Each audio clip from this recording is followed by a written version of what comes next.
Salut à tous, c'est Otakult et on se retrouve pour le classement ainsi que toute l'actualité du Weekly Shonen Jump numéro 2, marqué par les grands débuts d'une nouvelle série. Donc je vous donne rendez-vous après l'intro pour découvrir tout ça ensemble.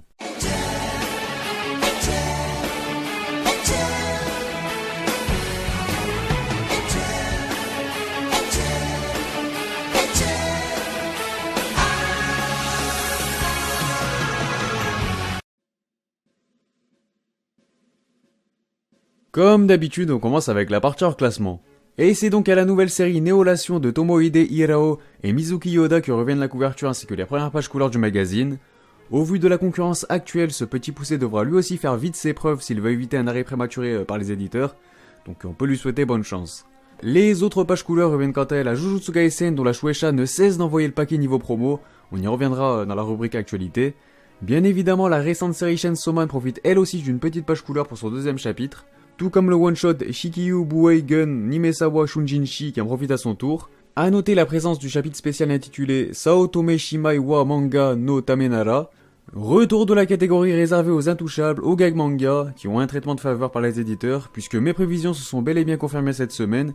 Comme je vous l'avais dit, c'est bien Shishunki Renaissance David Kun qui a pris place en fin de sommaire cette semaine, tandis que Jimotoga Japan se retrouve quant à lui au milieu du sommaire. J'attendais juste de voir si ce cycle allait se répéter au fil du temps, au fil des semaines, et c'est bel et bien le cas depuis 5-6 semaines. Et enfin, Hunter x Hunter semble bel et bien parti à la recherche du One Piece, espérons qu'il soit plus rapide que les Mugiwara. On passe maintenant au classement qui est composé de 12 mangas, soit un de moins que la semaine passée, et cette fois-ci c'est donc Food Wars qui arrive de la place de Cancre, quelque chose me dit qu'il va malheureusement falloir s'y habituer dans les semaines à venir, à moins que les nouveautés soient de véritables flops, chose qu'on ne souhaite pas non plus.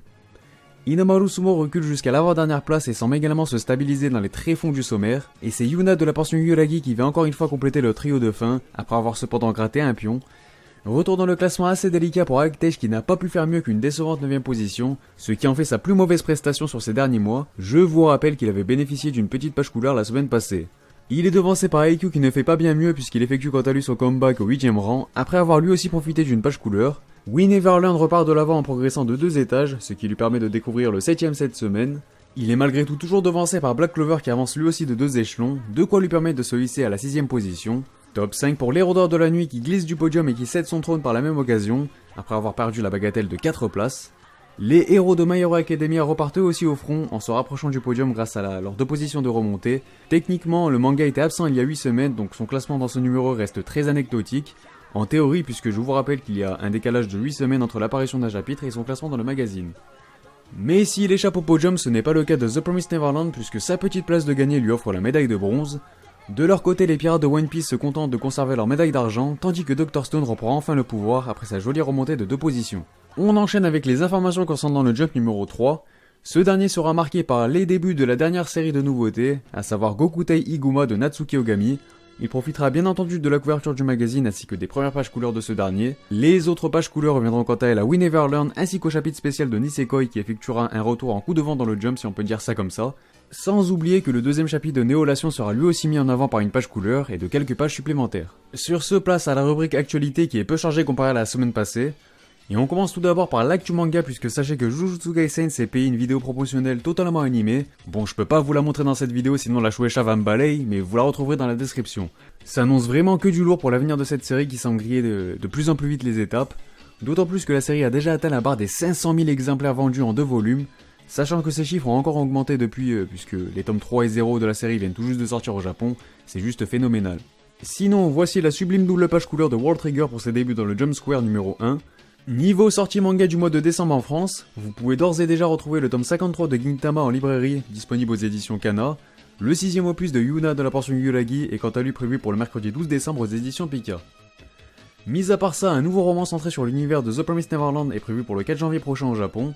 Ce dernier sera centré sur les personnages d'Isabella et Sir Crone. A noter qu'une exposition sur The Promised Neverland se tiendra au Sunshine 60 Observatory le 5 janvier 2019 au Japon. Côté anime, l'adaptation animée de TPN continue quant à elle de se dévoiler peu à peu avec des nouveaux visuels par-ci par-là, des bouts d'opening et d'ending, mais surtout par l'avant-première de son premier épisode. Des retours que j'ai eu et vus, l'animation est apparemment grandiose et clairement à la hauteur des attentes, tout simplement. Puis pour être complet, on passe à l'actu gaming avec une mini-info, mais sûrement pas des moindres pour les fans d'Hunter x Hunter, puisque je vous informe que le jeu mobile Hunter x Hunter Grid Adventure est enfin disponible. Un jeu qui n'est pour l'instant localisé qu'au Japon sans qu'on ait encore d'annonce pour une éventuelle version française ou anglaise. On peut aussi noter que le staff de l'anime travaille en coopération sur l'aspect global, les personnages originaux et les paramètres du jeu. Le mode histoire se passe quant à lui après l'arc Grid Island du manga, mais possède également l'histoire originale. Côté news un peu plus fun, ou pas d'ailleurs, mauvaise nouvelle pour le J-World Tokyo qui fermera ses portes le 17 février 2019 après 6 ans d'activité. Il s'agit du premier parc à thème dédié aux personnages du Weekly Shonen Jump, donc c'est vraiment dommage. Pour marquer l'occasion, l'intérieur du parc aura une campagne J-World Tokyo Grand Final qui se déroulera du 21 décembre jusqu'au dernier jour. Chaque jour durant cette campagne, le parc offrira des stickers aux 500 premiers visiteurs du jour. Il y aura donc un total de 59 stickers différents, un pour chaque jour de la campagne.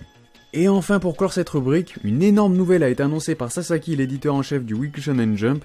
Il a annoncé un Shonen Jump gratuit pour le 17 décembre prochain. Malheureusement ce dernier ne sera qu'accessible en ligne, en anglais et uniquement pour les pays suivants. États-Unis, Canada, Royaume-Uni, Irlande, Nouvelle-Zélande, Australie, Afrique du Sud, les Philippines, Singapour et l'Inde. Je trouve personnellement vraiment dommage qu'un pays comme la France, qui est le deuxième plus gros consommateur de manga, ne soit pas de la partie, même si bien évidemment c'est plus facile à dire qu'à réaliser.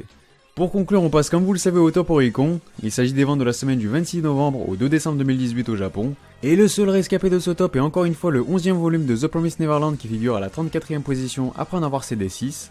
Il a tout de même pu ajouter 17 500 unités à son compteur, ce qui lui a permis de franchir la barre des 400 000 exemplaires vendus en un mois. Sur ce, la vidéo est terminée, n'hésitez pas à réagir sur celle-ci et sur le classement dans les commentaires. Pensez à liker et à partager, ça fait toujours plaisir et ça soutient la chaîne aussi. Vous pouvez aussi me soutenir sur Utip. Sinon, pensez à vous abonner si ce n'est pas déjà fait pour ne pas manquer les prochains classements. Et vous pouvez aussi me rejoindre sur Twitter, sur mon Discord, les liens sont en description, vous le savez. Enfin bref, moi je vous dis portez-vous bien, et sur ce, on se reverra!「